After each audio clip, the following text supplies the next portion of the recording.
Heck of a good film. Thanks, Gary. Yeah. Getting lost in the moment when you're in a film that's so environmental because you're there, where you're in El Paso, and you're talking to people who are doing the real jobs and you're interviewing them. Is that fun as an actor? Yeah, it's wonderful. It's a vote of confidence from your director, who now, although he's filming it, you don't know exactly what's going to happen.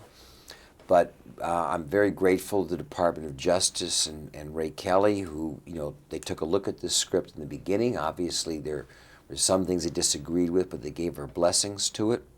And as a result, we have a number of scenes where many of federal agents are actors and playing out their roles. And I think it helps to kind of create that edginess and reality that Steven Soderbergh did so well.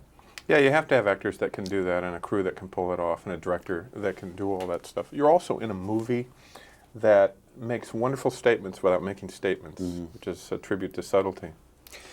Well, I think a movie can only work if it works dramatically, and there are three separate stories in Traffic which are sort of interwoven.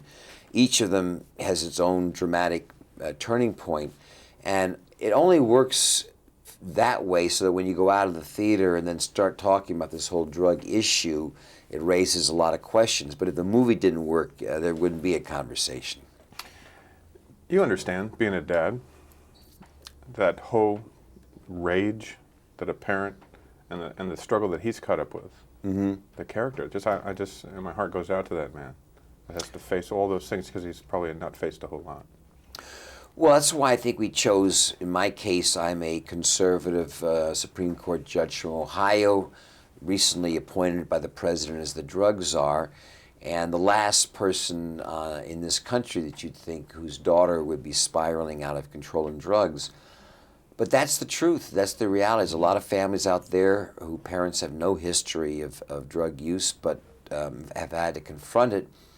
And I think the important thing that the film is sort of saying is you can't be shameful about it. You can't be embarrassed. You can't hide it. And I think a lot of parents feel that it's somehow a reflection on their parenting when this happens. And discussion has got to ensue, and you have to open yourself up to counseling from the outside to try to solve problems or maintain some dialogue. Because, drug use is about lying. It's about lying about your behavior until you get to such a far point in the use of it that there's no truth in the relationship anymore. Yeah, we're all connected, which is really, really true. Whether we want to be or not, we are. Can we talk about weddings from a guy's point of view? Sure. If I ever get married again, I assume that I just have to kind of get out of the way. Right. And I don't know if that's true with your big darn wedding. Well, this was my second wedding, Catherine's first, and so I just wanted it to be whatever she dreamt about it being. And it turned out, it was we had 115 relatives, for that matter, and a couple of hundred friends, so it was pretty good, but it had a lot of heart.